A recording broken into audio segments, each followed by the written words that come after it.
trataremos de explicar las causas y las motivaciones, las razones del porqué de la guerra entre Rusia y Ucrania, cuáles son las consecuencias en Europa y en América Latina, y a quiénes beneficia la guerra. Para explicar esta situación, contaremos con la valiosa participación del compañero Gaspar Ortiz Cárdenas, analista internacional. Buenas noches, compañero. Muy buenas noches, compañero. ¿Cómo está? Ahí estamos, compañero. Resistiendo. Resistiendo con harto frío acá. Bueno, eh, primero que nada, darle la bienvenida a este espacio de resistencia Muchas gracias. de la radio. Esperar que se sienta cómodo. Eh, bueno, contarte un poco que los programas están divididos, digamos, en varios capítulos, porque entendemos que es muy extenso entender todo el conflicto que hoy día, digamos, tenemos en Europa, ¿no? Y para que la gente que nos ve, que sigue en estos espacios, lo pueda entender en forma nítida, ¿no? Eh, Vamos a partir con la primera, bueno, hay una pregunta general, digamos, que cuáles son las ¿Mm? razones, las causas, pero nos gustaría un poco comenzar contextualizando un poco lo que hoy día Rusia y lo que es Ucrania, desde el punto de vista ideológico, cultural, político, porque hay gente, por ejemplo, que ve a Rusia aún, que cree que Rusia es un país comunista, socialista, no sé, que todavía en la Unión Soviética no tiene muy claro cómo se ha venido desenvolviendo, digamos, Europa. Y también pasa lo mismo con la visión de Ucrania, entendiendo que Ucrania en algún momento fue parte, digamos, de la Unión Soviética. Lo dejo, compañero. Bueno, primero hay que entender, digamos, en qué estamos parados. Una etapa donde se está acabando el mundo unipolar, que era de predominio absoluto de Estados Unidos y sus aliados, mejor dicho, sus títeres. Ya llámese la Unión Europea y todos los países que lo secundan en sus poderes de dominación. Rusia y Ucrania son dos repúblicas ya nacidas de la antigua Unión Soviética. Ya la Unión Soviética deja de existir después de un largo periodo de fragmentación y de generación ideológica del Partido Comunista que estaba en el poder, que empieza a mediados de los 50, ¿ya? Y que después de largo periodo empiezan a nacer estos engendros capitalistas que al final terminan dividiendo el país y le ponen, digamos, la guinda de oro en su desintegración Mikhail Gorbachev, ¿ya? Y consecutivamente después Boris Yeltsin en Rusia. Eh, la Rusia de hoy no está gobernada por ningún partido comunista, ya de hecho lo gobierna el Partido Rusia Unida, donde Vladimir Putin es líder indiscutible y al mismo tiempo es presidente aquella nación multiétnica, porque eso es la verdad. Nosotros cuando nos imaginamos ya un país, nosotros lo imaginamos en los parámetros que son occidentales, y los parámetros occidentales sirven para Occidente, ¿ya? Pero Rusia es un país donde existen más de 50 nacionalidades, existen los uzbecos, los georgianos, los ucranianos, los bielorrusos, mongoles, tayikos y todos dentro del mismo territorio de la federación. Ahora, ¿qué es lo que pasa? La Rusia actual, la Rusia de Vladimir Putin, si bien ellos han dicho, y él lo ha dicho en largas ocasiones, que no está de acuerdo con el socialismo soviético, pero que al mismo tiempo sería inhumano no tener una nostalgia por la Unión Soviética. Y eso es lo que pasa hoy día con la mayoría del pueblo ruso, que siente nostalgia casi en un 60-70% de lo que fue el periodo soviético, por las conquistas sociales, por las conquistas, digamos, aeroespaciales, por el orgullo nacional que se sentía pertenecer a un país que era multinacional. Eh, Ucrania también es una república nacida, digamos, de los escombros de la destrucción de la Unión Soviética, y todas estas repúblicas fueron administradas por oligarcas en su primer periodo. Oligarcas que venían de los antiguos empresarios rojos del partido, ya que eran los famosos administradores de empresas que se hicieron cargo y después privatizaron todos los bienes que fueron alguna vez propiedad social. Estamos hablando de la industria pública, colectiva, y destruyeron al mismo tiempo las cooperativas agrícolas, etcétera. Eh, Ahora, nosotros tenemos que entender por qué Rusia le llama una operación militar especial en Ucrania y no le llama una guerra. Una guerra, desde el punto de vista bélico, es un ataque total, ¿ya? A toda la infraestructura, no solamente militar, sino energética, civil, de un país, ¿ya? Cuando los Estados Unidos atacaron Belgrado, el mismo presidente que hoy día está en estado de senilidad, que es Joe Biden, él clamaba en el Congreso de destrucción de los puentes, de los hospitales, de los estacionamientos, de los lugares públicos. O sea, era una guerra total, que significa bombardear a mansalva y después dejar que las tropas regulares, ya, y la infantería mecanizada, los tanques entren y ocupen el lugar en cuestión. Los rusos han llevado a cabo una operación principalmente golpeando objetivos militares, ya objetivos de almacenamiento de armas, y no es una operación militar especial en la cual se ataque al pueblo ucraniano como tal. De hecho, el objetivo de la operación se denomina la desnazificación y desmilitarización de Ucrania. Pero vale decirse de quién. Ucrania hasta hace 2 años, y esto no lo digo por ninguna exageración, hay datos al respecto, tenía el ejército más grande de toda Europa.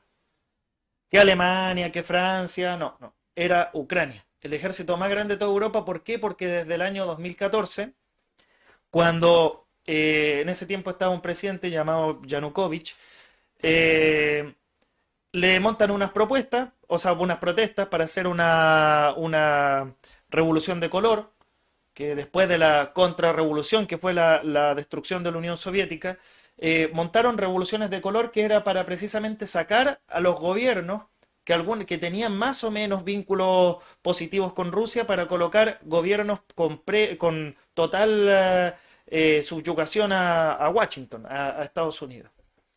Entonces, lo que sucede en esta situación fue de que el golpe de Estado del 2014 o el Maidán, el Euromaidán, que salieron a protestar porque Yanukovych se negó, digamos, a tener mayor subyugación a la Unión Europea, porque eso es la integración llamado a la Unión Europea, no es integración como tal, es subyugación al capital financiero principalmente alemán y francés. Esa es la realidad. Hay países que son los centroimperialistas del poder y otros países que son vistos como los parias o los países que entregan mano de obra barata, que entregan recursos naturales a granel. Eso era visto Ucrania. Yanukovych no accede ya para tener un espacio de equilibrio con Rusia, porque eso era la verdad, y le montan este golpe de Estado y llegan al poder todas las organizaciones filonazis que ya Estados Unidos, Alemania, Israel estuvo financiando durante largo tiempo. Ahí está el partido Svoboda o Libertad, el partido Pravi Sector o Sector Derecho y batallones nazis diversos, batallón Azov, etcétera, incluso algunos batallones nazis que están compuestos por pedófilos, que incluso ahora recién se les ha soltado a las cárceles para poder ir a luchar, digamos, contra los rusos. Bueno, se monta en esto, el año 2014. Y diversos lugares se opusieron. Crimea y particularmente la ciudad de Sebastopol se opuso ya al golpe de Estado y aparte Crimea era una región autónoma de Ucrania. Eso es lo que nunca dicen en los medios de comunicación hegemónicos del gran capital. Y como era parte federativa, casi Ucrania, o una región autónoma, puede definir bajo los parámetros que ellos tenían si estar con Ucrania o estar con Rusia y ellos, como históricamente habían sido población rusa, vuelven a Rusia. Y asimismo, distintos lugares, que era el histórico Donbass, ya que el área correspondiente y a las cercanías del Don, ya que eran áreas antiguas carboníferas y de alto nivel industrial durante el tiempo soviético, durante la industrialización de Stalin, etcétera, se opusieron ferozmente al golpe de Estado y pagaron con su sangre desde el año 2014 ya hasta el año 2022, si no me equivoco, la ocupación y la agresión constante de los batallones neonazis que estaban allí armados por la OTAN. Sé que es bastante información de primera, pero estoy tratando de condensar un largo periodo, estamos hablando de casi 14 años, que son importantísimos. ¿Ya? Ahora, La operación militar especial empieza el 24 de febrero del 2022. Pero en el periodo, y aquí saltamos al pasado, en el cual se pacta, porque esa es la realidad, se pacta con la partitocracia del Estado, del ya degenerado Estado soviético, la destrucción de la Unión Soviética. Se supone, o en teoría, Mikhail Gorbachev había hablado con su homólogo Reagan para decirle de que, bueno, él destruía el Pacto de Varsovia, desarmado los países socialistas del bloque del Este, Polonia, Rumania, Hungría, Checoslovaquia, la RDA, etcétera, y a cambio le pedía a la OTAN y a Estados Unidos que no aumentaran un centímetro más hacia Moscú sus bases militares. Era casi un pacto de caballeros porque no estuvo firmado en ningún lugar. Arreglón seguido el año 2007, Estados Unidos dice, bueno, una Rusia administrada por un alcohólico como Boris Yeltsin, por oligarcas que eran dueños del país y proclive a Estados Unidos, no va a resistir ningún embate de Occidente. Así que voy a comerme para la OTAN a los tres países bálticos, Estonia, Letonia y Lituania, ya a todos los países que pertenecieron al antiguo Pacto de Varsovia, ya desde Polonia, Hungría, Rumania, obviamente esto de a poco, lo hacen de una forma que parezca incluso hasta una especie de absorción democrática, y Rusia vuelve a ser rodeada de bases militares occidentales en peores condiciones de las que parte en el año de la fundación de la Unión Soviética, ya desde 1922, pero claramente ya no siendo un Estado socialista y rodeado de bases norteamericanas. Y ahí saca una lección valiosísima, incluso eh, la oligarquía rusa, la burguesía rusa, los sectores administradores del Estado, la burocracia estatal rusa, que es que ya no importa que dejen de llamarse comunista algunos o que sigan llamándose comunista otros,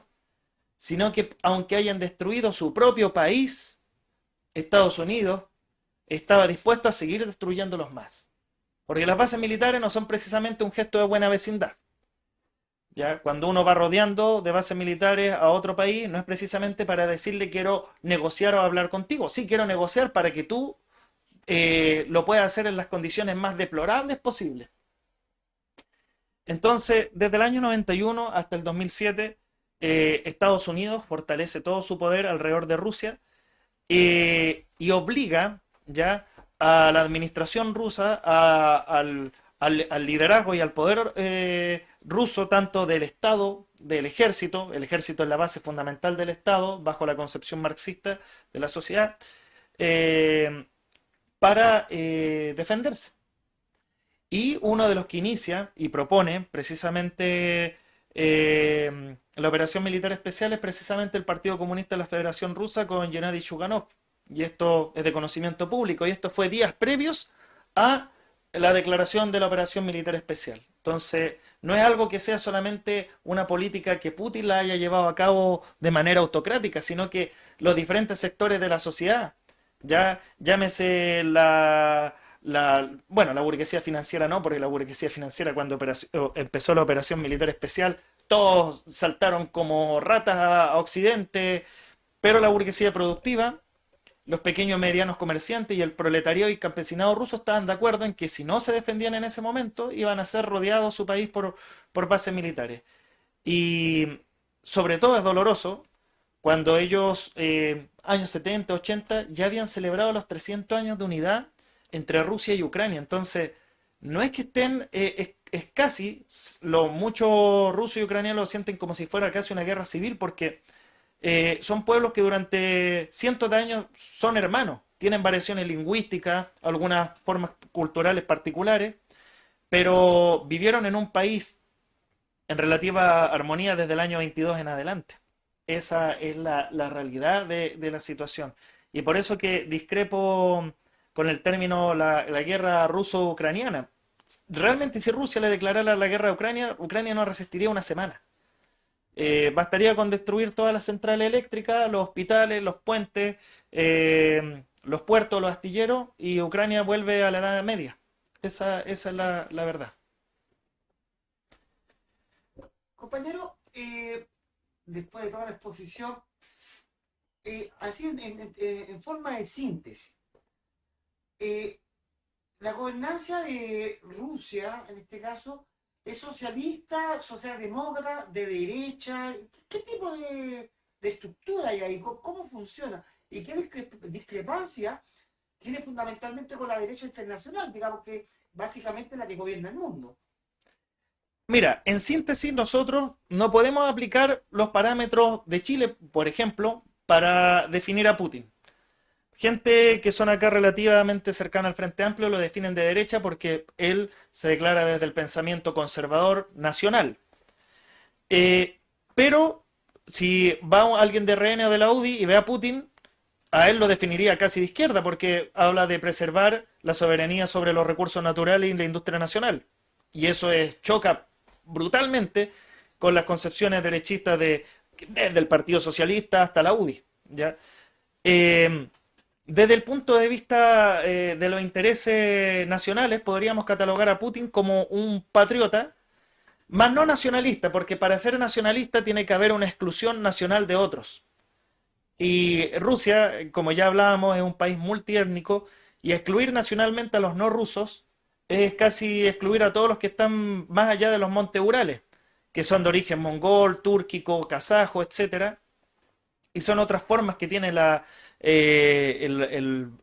vasto pueblo ruso. ¿Ya? Yo lo definiría como un patriota que desde acá, desde las concepciones morales occidentales, lo podríamos catalogar como de derecha, y si es en torno a lo que es la defensa económica del país, lo podríamos catalogar de izquierda. Es una contradicción en sí misma para los parámetros occidentales, pero le hace mucho sentido, al menos, a lo que es la cosmovisión rusa de la gobernanza y la sociedad. Por ejemplo, él nunca ha llamado a atacar, o sea, hoy día al periodo soviético, porque fue el periodo donde Rusia históricamente tenía el territorio, digamos, unificado. La Rusia histórica, por decirlo así, fue la Unión Soviética. Esa es la realidad. Y que los mismos comunistas formaron a los países que hoy día los conocemos como ex repúblicas soviéticas. Que él se lamenta precisamente de esa conformación multifederativa. Compañero, entonces, a ver, para ver si están las coincidencias con lo que se dice, con lo que se cree. Eh, ¿Es una invasión entonces? No es una guerra, bueno, se habla de operación especial en este caso, pero a ojo del mundo, de todas las personas, esto es una invasión de Rusia hacia Ucrania, desde una perspectiva de agresión, digamos, hacia Ucrania. Y ahí vamos a entrar directamente a las causas, digamos, que provocan, digamos, esta operación especial, como se llama por los medios oficiales de Rusia. Claro, bueno, mira, desde el año 2014 en adelante, los ucranianos han asesinado aproximadamente 14.000 rusoparlantes en la zona del Donbass. ¿Ya? Bombardeo a civiles, asesinatos selectivos, terrorismo individual, etcétera. Eh, Estos neonazis, financiados por Estados Unidos, armados logísticamente por el MI6 inglés, también en disposición de armas alemanas, como en la Segunda Guerra Mundial, han perpetrado acciones de sabotaje y terrorismo incluso en territorio ruso. La inteligencia rusa durante un largo periodo recabó información de los centros de operación y mando de Ucrania y preveían que para febrero o marzo del 2022 ellos tenían planificado un ataque sobre el área del Donbass, precisamente sobre las regiones de Donetsk y Lugansk, que son bastiones del antifascismo histórico, regiones que antes llevaban, Donetsk se llamaba Stalino y Lugansk se llamaba Voroshilovgrad, ya uno tanto por el gobernante soviético Stalin y otro por el general del Ejército Rojo Klimen Voroshilov. Y esos lugares, históricamente antifascistas, al levantarse contra los neonazis golpistas del Maidán, fueron masacrados durante un largo periodo. La población rusa pedía una intervención militar, pero hacer una intervención militar en la cancha que te raya el enemigo es jugar bajo el juego que el enemigo te presenta. Entonces, la forma en que los rusos lo hicieron fue acumular fuerza, desarrollar tecnología, poder hacer vínculos internacionales, ya de los que la antigua Unión Soviética había procurado desarrollar con los países soberanos, tanto de África, América Latina, Asia, etcétera. Y bajo estas nuevas condiciones da una respuesta, ya el año 2022. Eh, Ellos saben de que dejar a la Ucrania, comillas, post-soviética, en una situación, digamos, de equivalencia territorial significa que el régimen de Kiev, ya que en realidad ahí da lo mismo que el presidente se llame Zelensky o Poroshenko, ahí los que gobiernan es la plutocracia burguesa sirviente a Estados Unidos. Hoy día la tierra ucraniana ya fue subastada o entregada a BlackRock, que es quienes manejan empresas multinacionales como Monsanto, ya empresas de armas, empresas de construcción, etcétera, etcétera, porque el envío y disposición de armas de Estados Unidos, de Alemania, de Francia, de Inglaterra no son gratuitas, no es un acto de caridad lo que están haciendo los países imperialistas de Estados Unidos y Europa para con Ucrania. Es precisamente decirle, te entrego las armas, mata a los rusos, pero después asegúrame todo ese territorio como tierra para mis intereses. Entonces, en un momento la operación se iba a demarcar solamente en el área de protección o anillo de protección para Crimea, ya que es una península. Pero Crimea siempre iba a ser golpeada si no tenía un área, porque lo único que unía a Rusia con Crimea era un puente, el puente de Crimea, que es un hecho arquitectónico incluso hasta el día de hoy. Pero si no liberaban la zona de Zaporizhia, iban a quedar sin un puente terrestre. Zaporizhia está cerca de Jersón. Jersón también es un área, digamos, donde están ciudades históricas de composición ruso parlante mayoritaria. Está Lugansk, está Donetsk, y está la segunda ciudad más grande de Ucrania, que es Kharkov. Y Kharkov siempre fue históricamente rusa.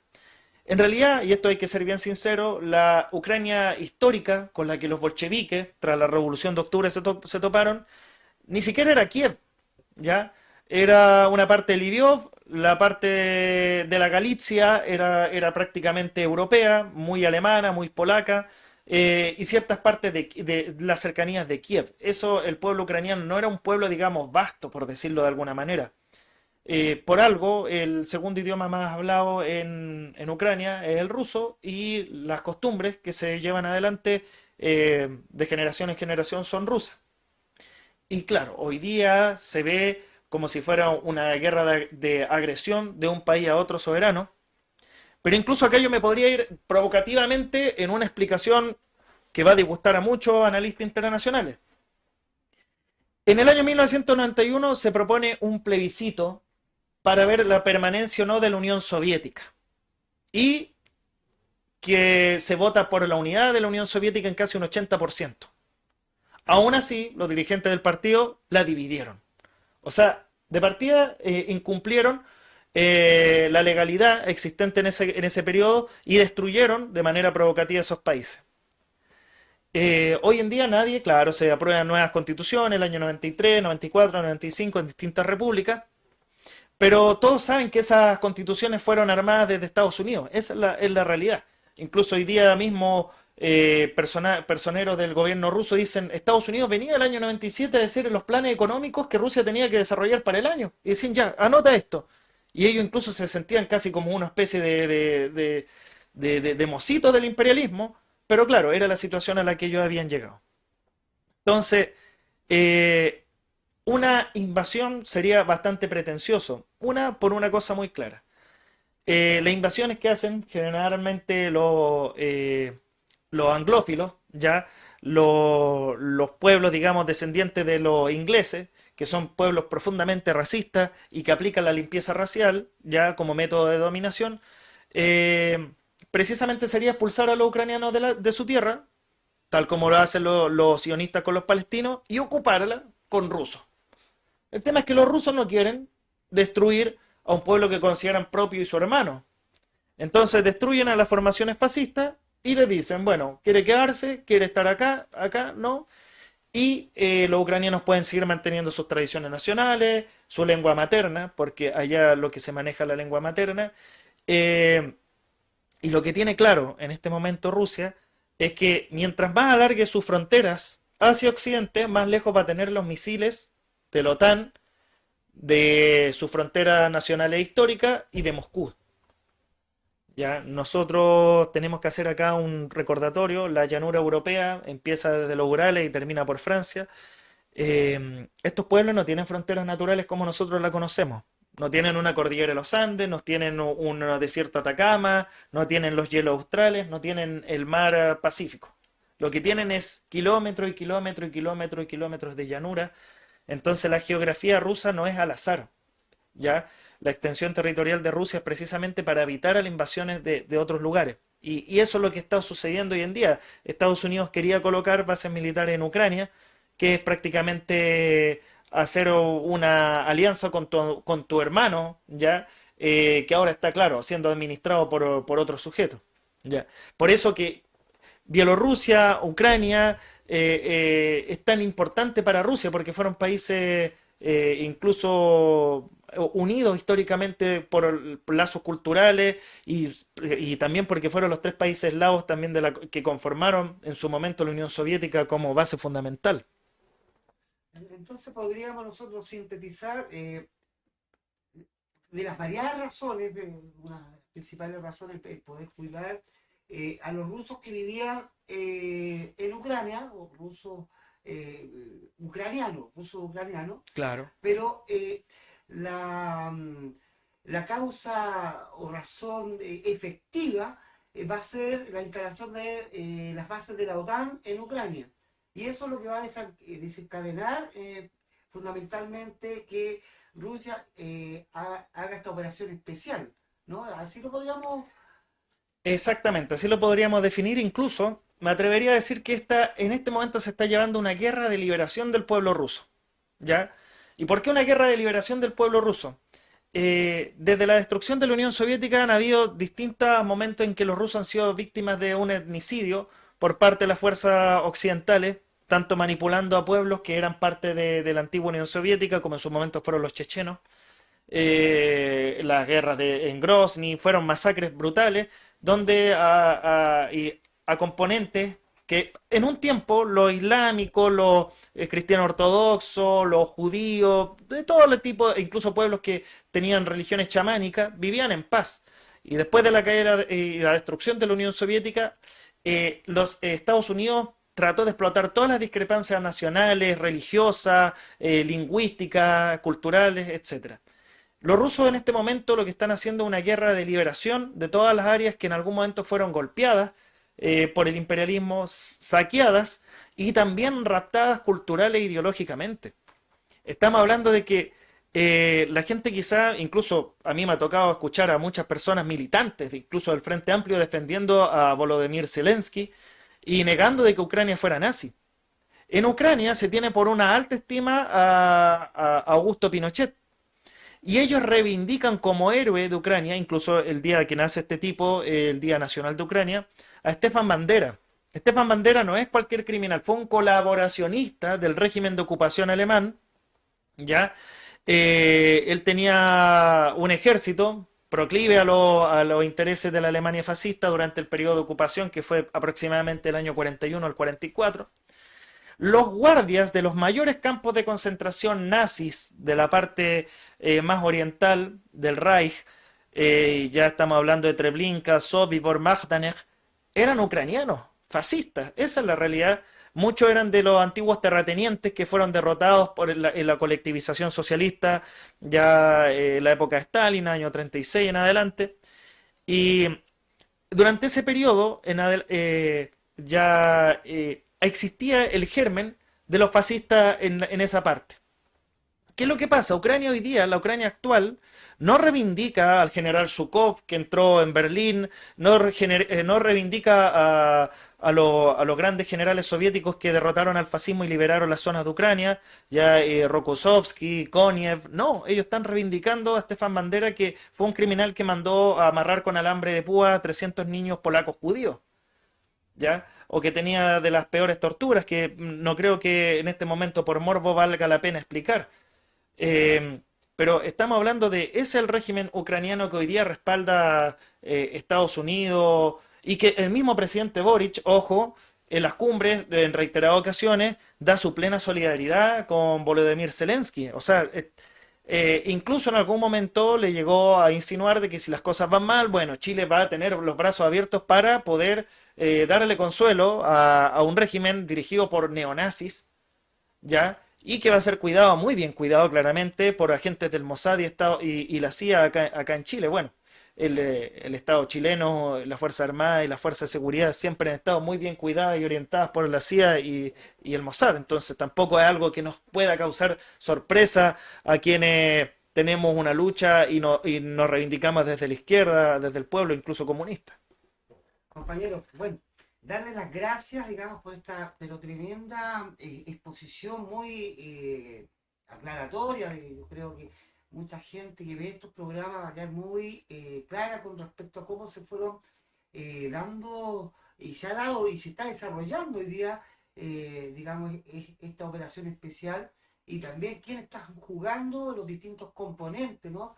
Tanto Ucrania, que es el campo de batalla, pero digamos, a simple vista se entiende que es una guerra de la OTAN contra Rusia, es una guerra en este caso existencial de parte de Rusia. Rusia sabe que si la OTAN se instala ahí y es rodeado, posiblemente podrían generar también ahí un Eidomaidán, se le llama, ¿no? Claro, Estas revoluciones para dividir el país y poder y destruir y apropiarse precisamente de lo que en el mundo siempre ha estado en juego, que son las riquezas naturales, ¿cierto? Como lo hicieron aquí en Chile con el golpe de Estado, ¿cierto? Y como lo han hecho en todos lados, también en Rusia le podía pasar a ellos y perder el petróleo, como lo quisieron también hacer en Venezuela mm, y hace poquito en Bolivia. Entonces, bueno, reiterarte las gracias, dejarte invitado para el siguiente programa donde vamos a analizar precisamente cuáles son los efectos de esta invasión, de esta operación especial en Europa, ¿cierto? Y cómo eso también repercute hoy día en Latinoamérica. Y bueno, también ver los posibles escenarios que puede enfrentar el mundo global frente a una guerra de grupos tan poderosos, ¿no? Países tan poderosos como lo es Rusia, como primera o segunda potencia mundial en lo nuclear, ¿cierto? Junto con Estados Unidos y China, y bueno, y otros países más que hoy día entiendo que se ha ido distribuyendo también de parte de la OTAN, fundamentalmente bombas nucleares, ¿no? Alemania creo que estaban llevando ahora para allá. claro, misiles de largo alcance. Claro, entonces está muy complicado el mundo, pero muy dinámico a la vez, y cuesta a veces estar entendiendo todo lo que pasa. Bueno, reiterarte las gracias. Muchas gracias a ti. También dejar invitado a nuestros amigos, compañeros que ven estos programas, a que se suscriban al canal, ¿cierto? Que también si les gustó el video pónganos ahí el dedito hacia arriba, porque esto nos permite llegar a más gente, porque entre más like y más suscriptores tengamos, el algoritmo que tiene YouTube permite que esto se distribuya en forma más rápida. Así que lo dejamos invitado al siguiente programa. También les voy a dejar aquí a nuestro invitado a que se despida y yo me voy despidiendo también con ustedes. Bueno, muchas gracias compañeros por escucharnos, por la interacción y siempre le digo, bueno, yo obviamente transmito mis conocimientos en torno a una ardua investigación, pero nunca dejen de investigar también por su propia cuenta, no por los medios del gran capital hegemónico, no por los medios que son promovidos desde el imperialismo. eh, Traten de ver a quiénes sirven tales o cuales medidas, cuáles son los objetivos de tales o cuales acciones, porque siempre detrás de lo que la prensa hegemónica del capital, que es una vara fundamental de su dictadura, está escondida una lucha contra el pueblo y los trabajadores, en este caso contra los pueblos de Rusia y tal como lo hacen también acá en Chile contra nuestro pueblo, la criminalización social que hoy día vive el pueblo chileno digamos, un equivalente a lo que se hace con los pueblos que luchan, por ejemplo, en Palestina, en Rusia, en Corea, etcétera, etcétera. Así que invitado a los próximos programas donde vamos a tratar diversos temas en respuesta a esta situación particular de la operación militar especial. Listo, muy buenas noches. Muy buenas noches.